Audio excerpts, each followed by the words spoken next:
Let's look at Delhi now. So there, in the case of Lagos, the agency is largely being from the city, and there have been international donor investments, and a combination of that is starting to change the territory.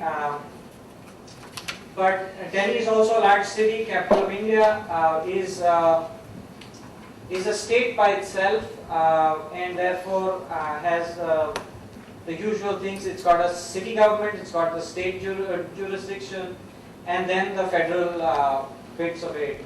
So there is all that tension that goes into it. But 16 million people, 500,000 arriving each year, and by based on the poverty line, there are 1.5 million people, but that doesn't mean that's the number in slums. There are many more in slums, as you will see, and it contributes about $30 billion in as gross state domestic product. So it's important as an economic hub, and is about 1,400 square kilometers, about 50 kilometers at its widest. It's a city that's relatively spread out. Again, we go through the climate data. This is just from the 1930s, because there have been stations that have been moving, when India gets close to independence. But a little more effort, and we could get longer term data there. There's a slight warming long term, but what was surprising was in 2006, this saw the lowest temperatures at close to 0 degrees centigrade, and in 2007 we saw close to 45 degrees centigrade in the summer, winter summer extremes.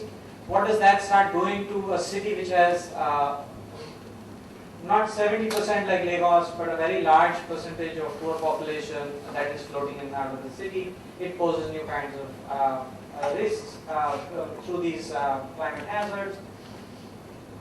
And there has been tremendous variability in precipitation. Historically, if you look at highs in the 30s, and there's a 14 mm increase in precipitation with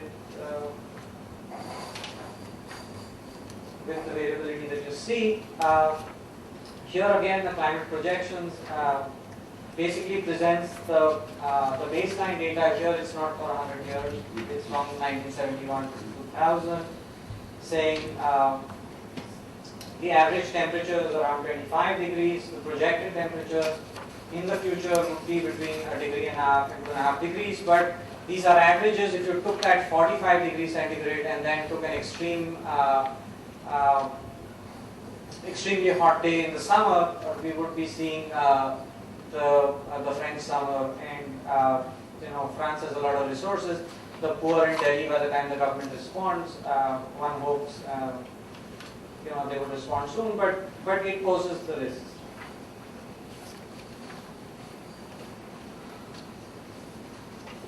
On the vulnerability aspect, depending on these are government of India's own data for what is called the Yamuna Action Plan, which is to revitalize one of the major rivers that goes through the city.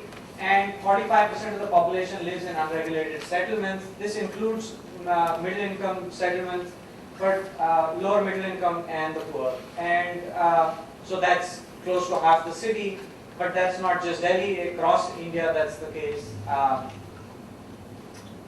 3 million people live along the river that are prone to floods. That's the Yamuna River. 600,000 dwellings are classified as slums within the city, but that's the city's own classification. And I will give you, I'll pause a little just if you can read the text. This is for the Yamuna Action Plan, which basically says 62,000 units are located in the riverbed, and with all sorts of health hazards, close to the sewer, the routine, the kind of images you saw in Lagos are not unique to Africa. They are shared by South Asia as well, home to some of the largest cities. But here's another interesting spin on Delhi, that in terms of agency, we should be open to anybody responding, because we don't know what are the triggers for change. In the case of Delhi, this was a people-driven movement by NGOs complaining that we have a right to clean air. That's where it really starts, because the air in Delhi was extremely polluted, and citizen groups started protesting. which and those protests started recruiting professional groups, which included lawyers and others. And then finally, the Supreme Court takes it up. So much of the case studies talk about Supreme Court action on the city of Delhi, but really it is a citizen action that triggers that. And the Supreme Court really tells the city of Delhi that you've got to get your act together. It's a constitutional right for having clean air, and that triggers the deployment of CNG. The Chief Minister of Delhi went 3-4 years ago to the city of New York requesting Mayor Bloomberg to see how they are looking at CNG-driven public transport, fueled public transport. 2 years, last year she goes back and says, oh, we have done it. They've got the world's largest fleet of CNG-operated public transport. Air quality increased, but then it triggered a whole lot of mitigation-related efforts for the city of Delhi, all led by the Department of Environment, and they gradually recruiting different city departments, so the water department, public works, and everything else. And so agency could be a function of any of the stakeholders within a city, and therefore there shouldn't be exclusive focus on one versus the other. They also struggle with integrating these with global standards and things like that, but there is that sensibility. However, the city lacks a focus on adaptation, which is a little counterintuitive if you have been following the broader stand that developing country governments have been taking vis-a-vis the climate negotiations. They've been saying we have the right to emit, and therefore we will not mitigate. We are the recipients of these forcings, and we need resources to adapt. But at the city level, because this was triggered as an environmental response, there's been an excessive emphasis on mitigation, and so we argue that there needs to be a balance between the two, and cities with large poor populations need to think about it.